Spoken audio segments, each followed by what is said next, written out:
राधिका की नई नई शादी हुई थी, लेकिन शादी के अगले दिन ही उसका पति विदेश चला गया। शादी से पहले मैंने कितने सपने देखे थे कि वरुण शादी के बाद मुझे हनीमून पे लेके जाएंगे, हम लोग विदेश घूमने जाएंगे, लेकिन वो तो अकेले ही चले गए। तभी वहां पे राधिका का ससुर आ गया।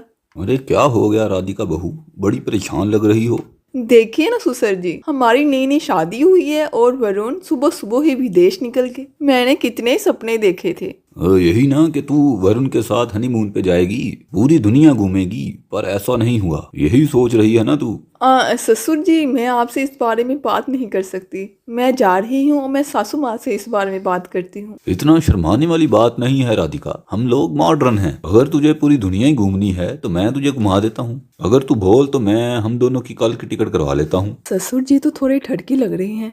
मैं सासू माँ से जाके बात करती हूँ। अरे नहीं नहीं ससुर जी, मुझे थोड़ा काम है, मैं चलती हूँ। इतना कहकर राधिका अपनी सास के कमरे में चली गई। माँ जी, मुझे आपसे एक जरूरी बात करनी थी। हाँ हाँ, मुझे पता है तुझे किस बारे में बात करनी है। यही ना कि वरुण शादी होते ही बाहर चला गया। अरे हम लोग भी इसी वजह से परेशान रहते हैं। सासू माँ बिल्कुल ठीक कह रही हैं। वरुण जी के बारे में तो मुझे बात करनी ही थी, लेकिन अब मुझे ससुर जी के बारे में भी करनी है। आप उनको कुछ समझाती क्यों नहीं है? मुझे लगता है कि ससुर जी ठरकी हो गए हैं। बहू, ये तो कैसी बातें कर रही है? ऐसा बोलते हुए तुझे शर्म नहीं आई? माँ जी, मुझे उनके बारे में शिकायत करते हुए थोड़ी शर्म आ रही है, लेकिन मैं क्या करूं। जब मैंने उनसे वरुण की शिकायत की तो पता है उन्होंने मुझसे क्या कहा? उन्होंने कहा कि तुम मेरे साथ चलो हनीमून, मैं तुझे पूरी दुनिया घुमाऊंगा। अरे तो इसमें क्या बड़ी बात हो गई? तुझे घूमने के लिए ही तो बोल रहे थे, कौन सा तेरे साथ शादी करने के लिए उन्होंने कह दिया। ये सुनकर राधिका को एक और सदमा लग गया। थोड़ी ही देर में उसकी ननन उसके पास आ गई। अरे ननन जी, किधर थी पूरा दिन? कुछ नहीं भाभी, बस चौराहे पे खड़ी थी, सोच रही थी कोई बॉयफ्रेंड पटा लूं,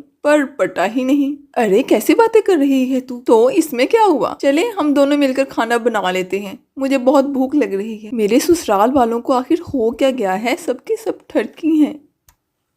अरे बहू, तुझे पता है कि वरुण नहीं है, इस वजह से तुझे अकेलापन महसूस हो रहा है। तू चल मेरे कमरे में। ये सुनकर राधिका की आंखें फटी की फटी रह गईं। अरे बहू, तेरी आंखें को खुली रह गईं। अरे मेरे कहने का मतलब था कि कमरे में चल, वहाँ पर तेरी सासू माँ और मेरी बेटी है, हम सब लोग मिलकर अंताक्षरी खेलेंगे, तेरा मन बहल जाएगा। अरे नहीं ससुर जी, यहाँ पे रात है तो वहाँ पे दिन होगा। मैं वरुण जी से बात करूंगी, मुझे अकेले रहने दीजिए प्लीज। ठीक है, जैसे तुझे ठीक लगे। मैं तो जा रहा हूँ आराम करने। और हाँ, तुझे कहीं घूमने का मन हो तो बता देना, मैं टिकट करा लूंगा। अच्छी तरह सोच लेना। ये कहकर राधिका को ससुर चला गया। फिर उसी वक्त राधिका ने अपने भाई को फोन करके अपने ससुराल बुला लिया। अगली सुबह ही उसका भाई घर पहुंच गया। राधिका, तुमने अचानक मुझे क्यों बुला लिया? कोई प्रॉब्लम है क्या? अपने भाई को तो ससुराल के ठड़कपन का मैं बता नहीं सकती, लेकिन किसी बहाने से अपने भाई को अपने ससुराल में रोक लेती हूँ। क्या सोचने लगी बहन? कोई प्रॉब्लम है क्या? अरुण और जीजा जी ने कुछ कहा क्या? अरे वो कहाँ कुछ कहते हैं, इसी बात की तो टेंशन है कि वो कुछ कहते नहीं है। शादी के दूसरे दिन ही वो फॉरेन ट्रिप पे निकल गए, तब से हमारी बात ही नहीं हो पा रही। पता नहीं उन्होंने शादी क्यों की थी। मैं बोर हो रही थी इसलिए मैंने आपको बुला लिया। तभी वहाँ पे राधिका की सास और ननंद आ गई। अरे विजय, तुम कब आए? बड़े हॉट लग रहे हो। सच में माँ, विजय जी तो बहुत हॉट लग रहे हैं। चले हमारे कमरे में चलते हैं, हम तीनों मिलकर खूब बातें करेंगे। हाँ हाँ, क्यों नहीं। दोनों उसे पकड़कर अपने कमरे में ले गए और अंदर से दरवाजा बंद कर लिया। राधिका वहाँ खड़ी होकर सब कुछ देखती रही। अब ये कुछ ज्यादा ही हो रहा है। मेरे ससुराल का तो हर फर्द ही ठड़की है, पता नहीं अब भैया के साथ ये क्या करेंगे। विजय जी, आप कौन सा परफ्यूम यूज करते हैं? बहुत मस्त खुशबू आ रही है, कोई भी लड़की आप पे फिदा हो जाएगी। बेटी, तुझे चौराहे पे नहीं जाना, याद रहे जो बाबा जी ने कहा है उसे हमें करना ही पड़ेगा। अगर हम जरा सा भी चूक गए तो पूरी जिंदगी हम ऐसे ही रहेंगे। मैं विजय जी से बात करती हूँ, तू जा। अरे हाँ, मैं तो भूल ही गई थी, मैं जाती हूँ चौराहे पे, तब तक आप इनसे बातें करो, मैं शाम तक आ जाऊंगी। राधिका फौरन से वहाँ से हटकर अपने कमरे में चली गई। अभी तक तो मुझे लग रहा था कि मेरे ससुराल वाली ठड़की हैं, लेकिन अब तो मुझे ये लग रहा है कि सब के सब पागल हैं। मेरे माँ बाप ने मेरी शादी पागल खाने में कर दी। विजय, मैं हमेशा से चाहती थी कि तुम्हारे जैसा मेरा कोई बॉयफ्रेंड हो, इसलिए मैंने इस उम्र में भी अपना फिगर मेंटेन रखा है। क्या मैं तुम्हें पसंद हूँ? ये आप कैसी बातें कर रही हैं? आप मेरी बहन की सास हो, मैं जा रहा हूँ यहाँ से। विजय फौरन से वहां से चला जाता है। थोड़ी ही देर बाद राधिका देखती है कि बाहर उसका पति वरुण खड़ा था। आगे आप कहीं आप भी तो बाहर किसी दूसरी लड़की के चक्कर में तो नहीं पड़े थे? अरे राधिका, तुम कैसी बातें कर रही हो? मैंने आज तक किसी लड़की से दोस्ती तक नहीं की और तुम चक्कर चलाने की बातें कर रही हो। अरे मैंने एक गुस्से में बोल दिया। चले अंदर आ जाएं, आराम करें, आपको कल फिर कहीं जाना होगा। अरे नहीं राधिका, मैं अब इसी शहर में रहकर काम करूंगा। यहाँ तक कि कंपनी को मेरा काम बहुत पसंद आया है और मैं अब वर्क फ्रॉम होम कर सकता हूँ। आज से मेरा सारा वक्त तुम्हारा। अभी तक मैंने अपना कोई भी टाइम फैमिली को नहीं दिया, लेकिन आज से मैं अपना सारा टाइम तुम्हें और फैमिली को दूंगा। ये तो चमत्कार हो गया। मुझे तो समझ में नहीं आ रहा कि ये चमत्कार आखिर हुआ कैसे।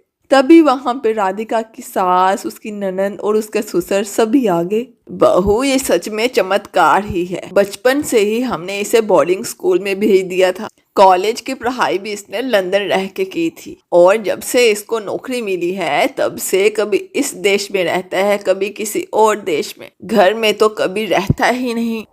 अपने काम पे इसका फोकस बहुत ज्यादा रहता है, इसलिए इसने कभी हमें वक्त दिया ही नहीं। यही सोच के हमने वरुण की शादी कर दी। हमें लगा कम से कम अपनी बीवी को टाइम देने के बहाने ये घर में थोड़ा सा वक्त तो गुजारेगा, लेकिन शादी होने के बाद ये विदेश चला गया। हम सब बहुत परेशान हो गए थे। फिर हमें बाबा घोरीदास जी के बारे में पता चला। वैसे तो हम अंधविश्वास पर भरोसा नहीं करते, पर अपने बेटे के लिए हम उनसे मिलने गए।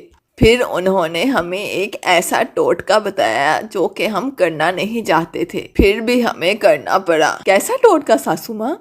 तभी वहां पर बाबा अघोरीदास आ गए। मुझे जैसे ही पता चला कि मेरा बताया हुआ टोटका काम कर गया तो मैं यहाँ पर चला आया। बाबा जी, ये टोटका थोड़ा अजीब था लेकिन सच में काम कर गया। मेरे बेटे को अब वर्क फ्रॉम होम मिल गया है, यानी घर में बैठकर ही अब ये काम कर सकता है। और अब मेरे बेटे का मूड भी पूरे तरीके से बदल गया है। वरुण अब अपना सारा वक्त अपने परिवार को देने के लिए मान गया है। हाँ बाबा, ऐसा कौन सा टोटका था जिससे मेरा मूड ही बदल गया? मैं बताती हूँ। बहू, कुछ दिनों से तुम्हें इस घर में बहुत अजीब सा लग रहा होगा ना। तुझे लग रहा होगा कि तेरे ससुर जी ठरकी बन गए हैं, मैं ठरकी बन गई हूँ और यहाँ तक कि मेरी बेटी भी ठरकी बन गई है।